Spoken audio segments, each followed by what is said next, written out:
കുപ്പായത്തിനുമായി തുലച്ചാൽ വീട്ടിൽ കഞ്ഞി വെക്കില്ല. പക്ഷേ ഞാൻ കുറ്റം പറയാമെന്ന് വിചാരിക്കരുത്. എനിക്ക് നിങ്ങളുടെ വീട്ടിലെ സ്ഥിതി അസലായിട്ട് അറിയാം. അതുകൊണ്ട് പറഞ്ഞതാണ്. അറിയാഞ്ഞിട്ടല്ല, എനിക്ക് നല്ല നിശ്ചയമുണ്ട്. ഞാൻ ശമ്പളം കൊണ്ടു ചെല്ലുന്നത് കാത്തിരിക്കുന്നുണ്ടാവും. അവിടെ ഇന്ന് ഉച്ചയ്ക്ക് കഞ്ഞി വെക്കാനും കൂടി ഒരു മണി അരിയില്ല. ഞാൻ തന്നെ രാവിലെ ഒന്നും കഴിക്കാണ്ടാണ് പണിക്ക് പോയത്. അദ്ദേഹത്തിനും വായ്പ വാങ്ങി കഞ്ഞി വെച്ചിട്ടുണ്ടാവണം, അല്ലെങ്കിൽ ഒന്നും വെച്ചിട്ടുണ്ടാവില്ല. എല്ലാവരും പട്ടിണിയായി. അമ്മതെ, നിങ്ങൾ പറഞ്ഞത് ശരിയാ. ഞാൻ ചെയ്തത് തെറ്റായി. കുറച്ച് അരിയെങ്കിലും വാങ്ങായിരുന്നു. പക്ഷെ ഇനി എന്ത് ചെയ്യും? എന്ത് കടുങ്കയാണ് ഞാൻ കാട്ടിയത്?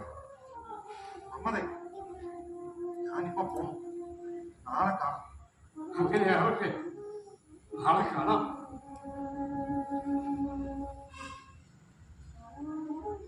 കുഞ്ഞുമാളു, കുഞ്ഞുമാളു, മോനിന്ന് വല്ലതും കഴിച്ചോ? ഇവിടെ ഇന്ന് ഒന്നും വെച്ചിട്ടില്ല. ഒന്നും വെച്ചില്ലേ?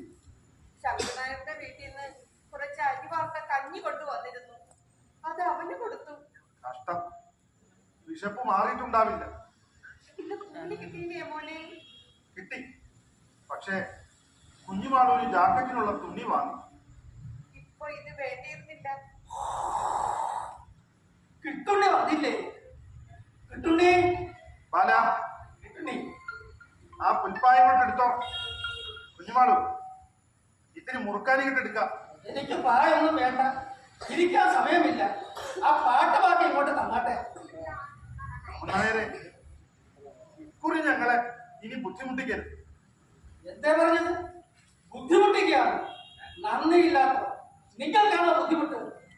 നടന്ന് കാര്യന്റെ പോലൊക്കെ പോയി, എന്നിട്ട് ബുദ്ധിമുട്ട് നിങ്ങൾക്കാണല്ലേ? ശരിയാണ് രാമൻ നായരെ, നിങ്ങൾക്ക് നല്ല ബുദ്ധിമുട്ടുണ്ട്. പക്ഷെ സങ്കടം പറയാണ്, പാട്ടവാക്കി തരാൻ ഞങ്ങൾക്ക് യാതൊരു നിവൃത്തിയുമില്ല. ഇവിടെ മുറുക്ക ഒന്നും ഇല്ല ഏട്ടാ. അങ്ങനെ നാണയമ്മേടെ ഇത്തിരി തരാൻ പറ. ഓ, മര്യാദ ഇല്ലാതെ സംസാരിക്കുന്നത് അസമ്മതം പറഞ്ഞിട്ടുണ്ടെങ്കിൽ വായിലോ കണ്ണൊന്നും കാണില്ല. ഓർമ്മ വെച്ച് സംസാരിച്ചോളൂ. പട്ടിണി കിട്ടുണ്ണി, പട്ടിണി കിടക്കുന്നുണ്ടെങ്കിൽ അത് നിങ്ങളുടെ പൊണ്ണത്താണ്. എത്ര പെണ്ണുകളുണ്ട് വീട്ടില്? എന്താ മര്യാദ ഇല്ലാതെ സംസാരിക്കുന്നു? അസംബന്ധം പറഞ്ഞ വായി പല്ല് കാണില്ല. ഓർമ്മ വെച്ച് സംസാരിച്ചു. പാട്ട മുഴുവൻ വെച്ചിട്ട് ന്യായം പറയണം. പാട്ടവാക്കി തരും, നിങ്ങൾക്കാ തരേണ്ടത്. അത് വാങ്ങിയേ പോവും. തെമ്മാടി. എന്തിനാ നിന്റെ പെങ്ങളെ പറഞ്ഞ എന്താ? അയ്യോ, ഇതിന് പകരം വീട്ടിട്ട് രാമനായി ഇരിക്കുകയോ? ഒരൊറ്റ മാസത്തിനുള്ളിൽ നിങ്ങളെ കൊണ്ട് പിച്ച തണ്ടിച്ചില്ലെങ്കിൽ ഈ രാമൻ നായർ ആണല്ല. രാമൻ നായര് ദേഷ്യപ്പെട്ടിട്ടാ പോയിട്ടുള്ളത്. ഇനി എന്താ ഉണ്ടാവുക നിശ്ചയില്ല. സാധുക്കളുടെ പെണ്ണുങ്ങളൊക്കെ ദേവടിച്ചുകളാണെന്നാ ഈ പണവുള്ളവന്റെ വിചാരം. കിട്ടുണ്ണിയുടെ പെങ്ങളെ അവര് മനസ്സിലാക്കിയിട്ടില്ല. ഞാനൊരു കാര്യം ചെയ്യാം, പുറത്തൊന്ന് ഇറങ്ങി വരട്ടെ. ആരോടെങ്കിലും കുറച്ച് കാശ് കടം ചോദിക്കാം. കിട്ടുണ്ണി കിടക്കുന്നതിലും ഭേദം കടക്കാരനാവുകയാണ്.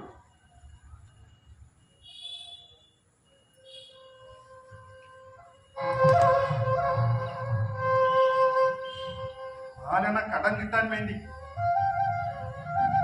ഞാൻ 4 വീട്ടിൽ ചെന്നിരുന്നു. ഉള്ളവർ ഇല്ലാത്തവർക്ക് ഒരു ഉപകാരവും ചെയ്യും. ഇനി എന്താണ് വേണ്ടത്? വെറും കയ്യോടെ ഞാൻ എങ്ങനെയാണ് മടങ്ങിച്ചെല്ലുക? അവർ കാത്തിരിക്കുന്നുണ്ടാവും. ഒരു നിവൃത്തിയും, ഒരൊറ്റ നിവൃത്തി. പക്ഷേ അതിനെനിക്ക് ധൈര്യം തോന്നുന്നില്ല. ഇന്നേ വരെ മോഷ്ടിച്ചിട്ടില്ല. ഇന്ന് ഞാൻ മോഷ്ടിച്ചാലെന്താ?